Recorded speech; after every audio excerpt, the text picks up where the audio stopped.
I drive a scratched up 2011 Chevy Malibu. I don't go out every weekend. I try to meal prep on Sundays. My apartment is tiny. It's so small. But it's fine. It's not impressive by any means, but it gets the job done. And I'm completely okay with that. Because I feel like I figured something out that most people our age just haven't figured out. And by the time they do, it's going to cost them decades off their life. And if you're watching this video, you're way ahead of the curve. You see, I'd rather be boring at 25 than broke at 50. And by the end of this video, I think you'll feel the same exact way.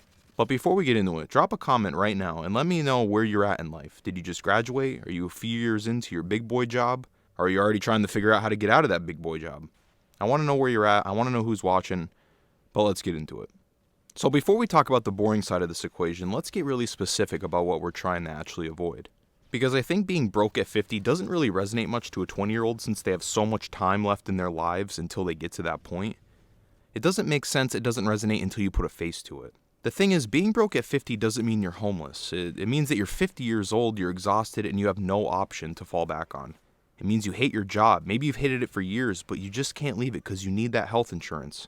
It means a single layoff would genuinely destroy your financial life. It means you did everything you were supposed to do. You got the degree, you showed up on time, you stayed loyal, you gave that company your 30s and your 40s, and somehow you're still one bad month away from a crisis. That's broke at 50, and it's way more common than you care to admit. But here's the part that should actually genuinely make you mad. The outcome was set up way before you got your first paycheck. The trap was already built. You walked into it because nobody warned you. Let me give you some history because I feel like context matters so much here. My grandparents had a real deal, just like your grandparents, but they had a deal with their employers, a genuine unspoken contract. You see, they show up, they stayed loyal, they gave their best years of their life to this company, and then that company would take care of you when you're old. They would give you a pension, health insurance for life, stability. You see, my grandpa worked 35 years at the same company as a welder. Same commute in the same town every single day for 35 years. And when he retired, they gave him a pension check every single month until the day that he died. He never had to worry about outliving his money. The company absorbed that risk, not him. That deal is completely gone, and the numbers are absolutely insane because you see, in 1980, around 60% of the private sector workers had a pension. You go to today, it's at 4% of workers have a pension in the private sector. And that's just not a gradual cultural shift. That's an absolute collapse of a huge promise that whole generations have built their lives around. What replaced it was a 401k, and I want to be precise here because the difference between these two things is the difference between security and risk. A pension is basically a benefit plan. The company guarantees you a specific income for the rest of your life, regardless what happens in the stock market. If the market crashes the year you retire, it doesn't matter. That check will still come until you die. The company absorbs that risk.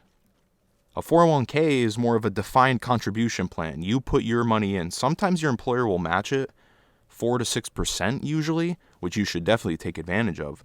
But your employer will sometimes match this. But then you, a person with no financial training, no market expertise, a full-time job, maybe even having a family come, you have no idea how to invest, but you're responsible for managing that money enough to retire on it. If the market tanks the year you want to retire, that's on you. Good luck. You're screwed. Because that's not the company, it's you. It's your problem. And they made this swap quietly. There's no press conference, no announcement. They slowly just stopped offering pensions and started offering 401ks and called it an upgrade. And meanwhile, they want you to just keep showing up, keep staying late, keep being that team player. Just like that old deal is somehow still in place. And the loyalty piece, let's just talk about that honestly, because I think a lot of people still believe that if you work hard enough, you stay long enough, and you make yourself so indispensable, you'll be protected from this. A 2023 report from Challenger Gray and Christmas tracked over 700,000 layoffs in the U.S. in a single year. And a huge portion of these were long-tenured employees, people in their 40s and 50s who gave 15 to 20 years to a company.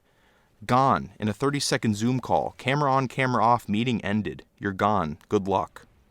No warning. Sometimes these wouldn't even be real conversations. It would just be an HR script and a severance package where they just send you on your way. Figure it out. Not our problem anymore. And I'm not saying this to be dark. I'm saying it because the sooner you see the actual results of this game, the sooner you can build something that doesn't depend on anyone else's loyalty or goodwill.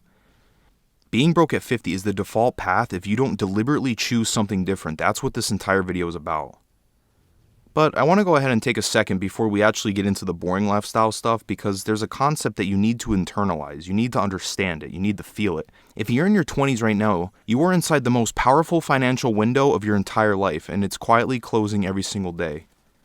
Think about your situation right now. You probably don't have any kids. You don't have a mortgage. And if you do, good luck. But your expenses, your rent, food, transportation are going to be lower than they ever will be for the rest of your life. And you have time. You have decades of time. Time in the concept of investing is the only resource that cannot be bought at any price. A billionaire cannot buy more compounding time. A millionaire cannot purchase at an earlier start date. Once that time passes, it's gone. That's it. And here's why that matters so much, because every dollar you invest today has 30 or more years to compound before traditional retirement age. That same dollar you invested at 40 has maybe 20 years, at 50, maybe 10. And the difference in the outcome between these it's not just proportional, it's huge. And I'm not trying to make this into some motivational phrase. This is literally how the math works. The longer you wait to start, the less you will have when your time has come to, hang up the towel and be done with your working life.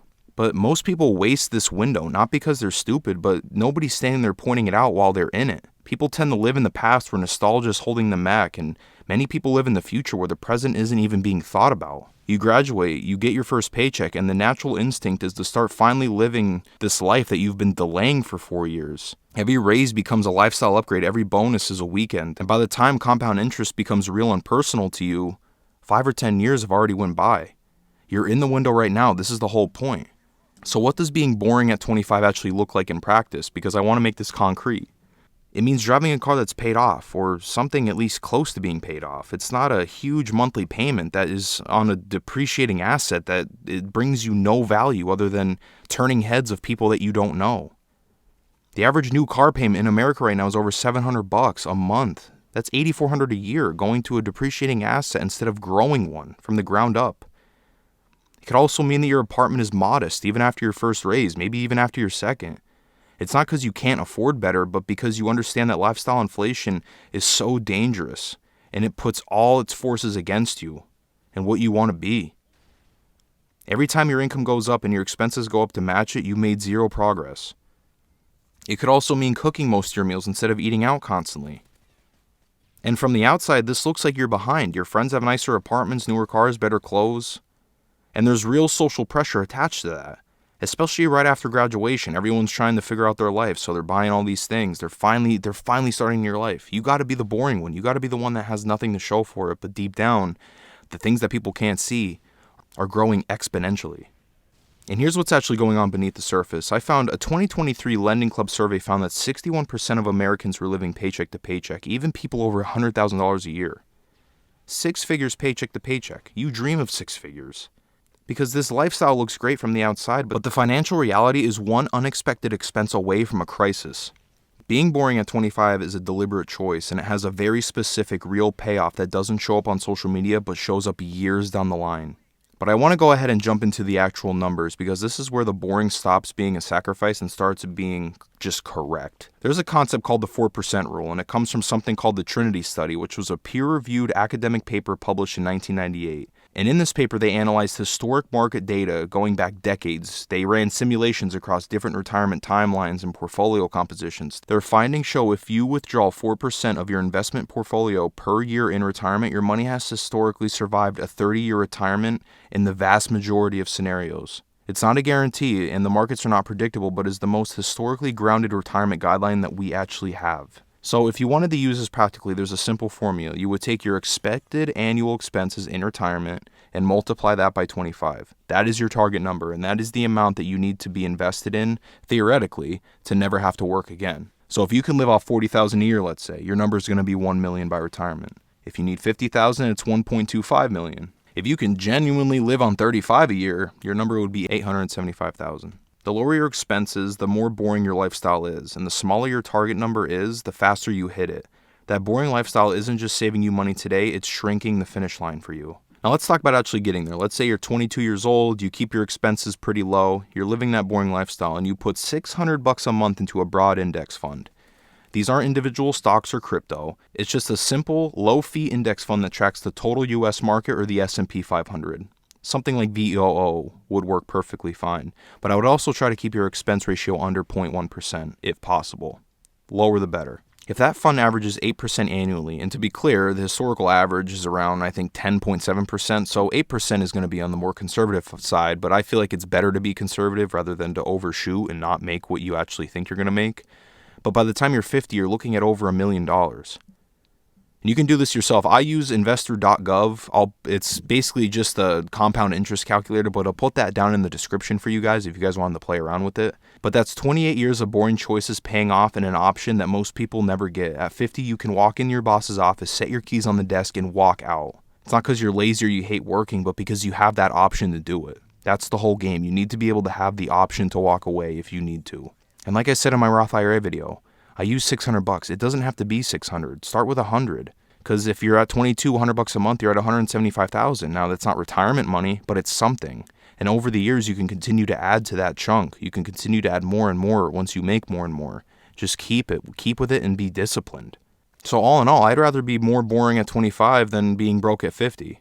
And it's not just the title, it's a description of two completely different paths that both start right now. That company is not going to take care of you. The data is clear on that. The government is not your safety net. And the 40-year career with a guaranteed pension is not the story that we live in today's society. It's not like it used to be. So stop treating this life like it used to be and start putting in the time and the effort to get away from that. Now, this can be a lot of pressure to put on someone in their 20s. I get it. But the other side of it is that it's real and you can build it. You own that. Nobody can take it away. Nobody can hand you a 30-second Zoom call telling you that you're done at the company and you're screwed and give you a severance package that won't even get you through a month.